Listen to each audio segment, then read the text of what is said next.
Here we go. He has really nice handwriting, so I can't mess it up. But I still mess it up. If a little sheet of paper like that's good enough for Dirk, it's good enough For anybody. All right, we will start with Kelly and Tim in the room. Oh, yeah. Yeah, let me do, yeah. KP is day to day. He has a bone bruise to his right knee, so he will continue treatment. Sterling progressing. He did not contact work today. And then with Timmy, we hope to have an update, soon. With KP, I know you may not be the most privy to it, but does a bone bruise act differently than maybe the right knee sorenesses that he would deal with last year when that was probably more related to meniscus? That's a medical question that I'm not prepared. I think it's more comfort, I guess. I'm guessing, so I don't want to guess and say the wrong thing. So I think it's pain tolerance, I would suppose, but treatment, and hopefully this heals quickly and that we can get him back on the floor. Yeah. No. I'm trying to give you an answer.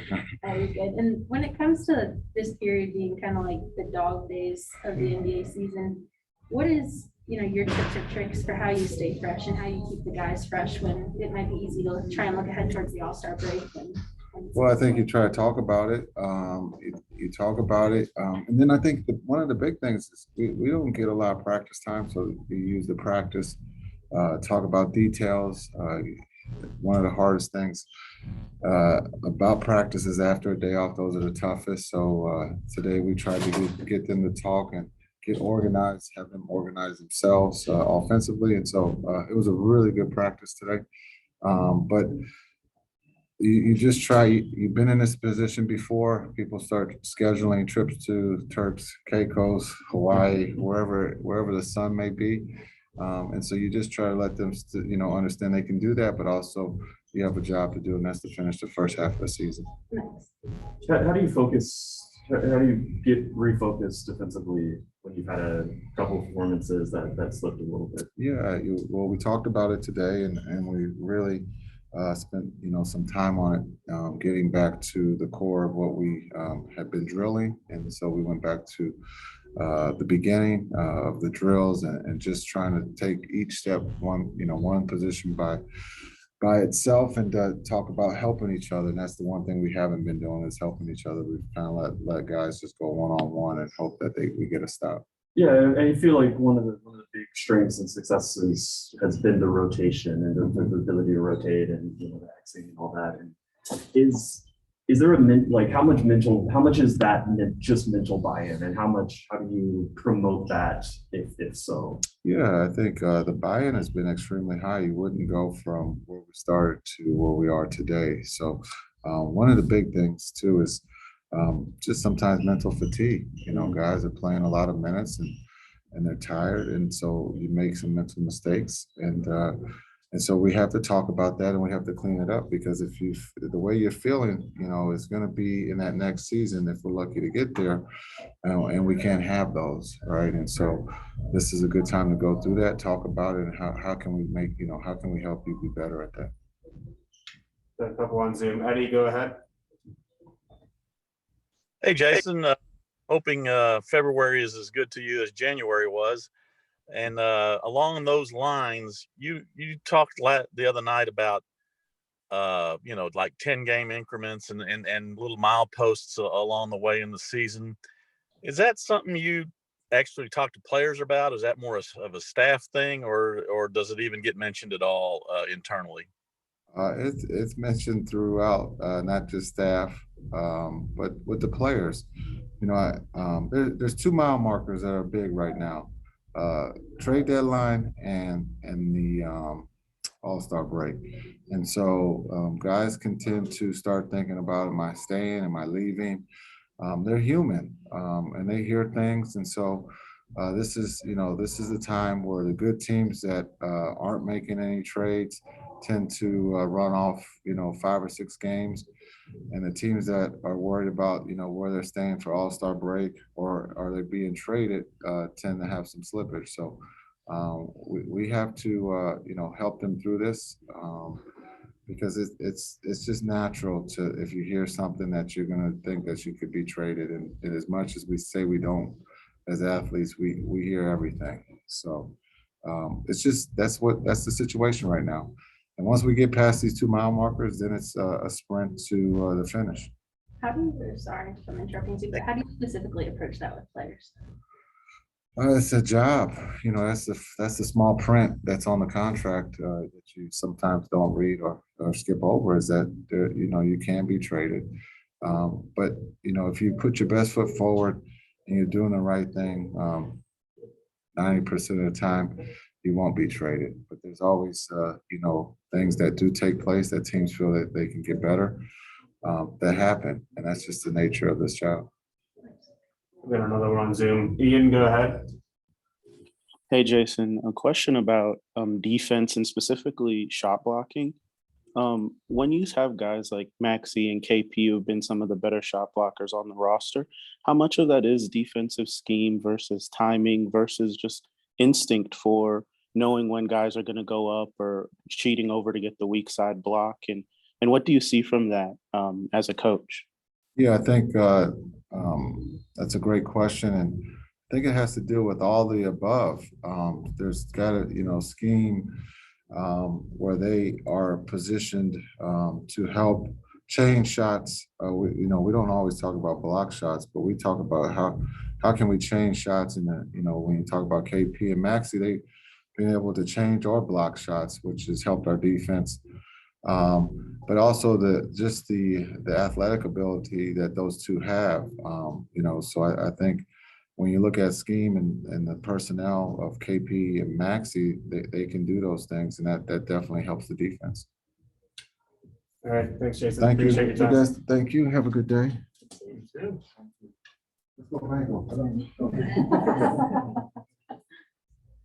Cool. We're gonna bring Jalen Brunson along, so we'll have him along soon, hopefully.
hit record real quick and then we can go.